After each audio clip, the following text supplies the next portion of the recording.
வெறுமனே மருந்து மாத்திரைகளால் மட்டுமே ஒரு நோய் குணமாகாது.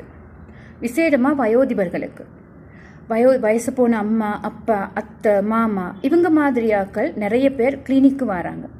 அந்த கிளினிக்கில் ஒரு நாளைக்கு கிட்டத்தட்ட ஒரு டயபெட்டிக் கிளினிக் எடுத்துக்கிட்டோம்னா ஒவ்வொரு கவர்மெண்ட் ஹாஸ்பிட்டல்கள்லையும் 500க்கும் மேற்பட்டவங்க வராங்க கிளினிக்காக. மாதாந்தம் அவங்க வராங்க, மந்த்லி. அப்போ அது வந்துட்டு அவங்களுக்கு பரிசோதனைகள் நடைபெறுது, செக்அப் நடக்குது, அது நிறைய டேப்லெட் மருந்து மாத்திரைகள் வழங்கப்படுது. ஆனால் நோய் நிலைமை குறைந்துட்டு தானா? இல்லை, அதே லெவலில் தான் இருக்கும். அதே நேரம் தொடர்ந்து மருந்து மாத்திரைகள் எடுக்காமல் வருடம் ஒரு முறை அல்லது 3 மாதங்களுக்கு ஒரு முறை அவங்க பரிசோதனைக்காக வரவங்க கிட்ட நிறைய மாறுதல்கள் இருக்கும்.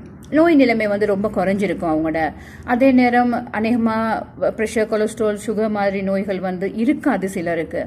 அப்போ இந்த மாதிரி நிலைமைகள் ஏன்னு சொல்லி தேடி பார்க்குற நேரத்தில் பெற்றோரால் நேசிக்கப்பட்ட குழந்தைகள் பெற்றோர் வயசுக்கு வந்த பிறகு நேசிக்கிற நேரம், அதாவது குழந்தைகள் இவங்கெல்லாம் மேரி பண்ணி குழந்தைகளை பெற்ற பிறகு அந்த பெற்றோர் வயோதிபர்களாக ஆகிடுறாங்க. அதுக்கு பிறகு என்ன செய்கிறோன்னா, பாபாவோட ஸ்கூல் பேக்கை தூக்கிட்டு போகிறோம், பாபாவை ஸ்கூலுக்கு அனுப்ப, பாபாவை ஸ்கூல் வேனுக்கு போட, பாபாவை கூட்டிக்கிட்டு கடைக்கு போக, வீட்டில் போயிட்டு பான் வாங்கிட்டு வர, வீட்டில் நாயை குளிப்பாட்ட, வீடை பார்த்துக்க, காய போட்டு உடுப்புகள் எடுக்கிறதுக்கு, இந்த மாதிரி வேலைகளுக்கு தான் நாங்கள் அவங்கள தொழிலாளியாக வச்சுக்கிறோம்.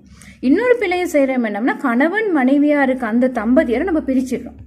அம்மா ஒரு பக்கம், அப்பா ஒரு பக்கம், அப்படி இல்லாட்டி அப்பா வேறு வீட்டில், அம்மா வேறு வீட்டில். இது மிகப்பெரிய பிள்ளை. கணவன் மனைவி அவங்களோட கடைசி காலம் மருதி ஒன்றாக வாழ்கிறனால நிறைய ஹெல்த் பெனிஃபிட் மட்டும் கிடையாது, நிறைய மென்டலி அவங்களுக்கு நிறைய ஹாப்பி கிடைக்குது. அதே நேரம் நல்ல ஹோமோன்கள் அவங்க உடம்புல சுரக்குது. அது ஒரு கூட்டு குடும்பமாக வாழ்கிற நேரம் ஒரு ஆட்சி தாத்தாவை பேர குழந்தைகளை பார்த்துக்க கூட ரொம்ப ஹெல்ப்ஃபுல்லாக இருக்கும்னு நிறைய பரிசோதனைகள் நிரூபிச்சிருக்குது. அதனால வயோதிபர்களில் அவங்க ரிலாக்ஸாக அவங்க விருப்பப்படி சந்தோஷமாக வாழ விடுங்க.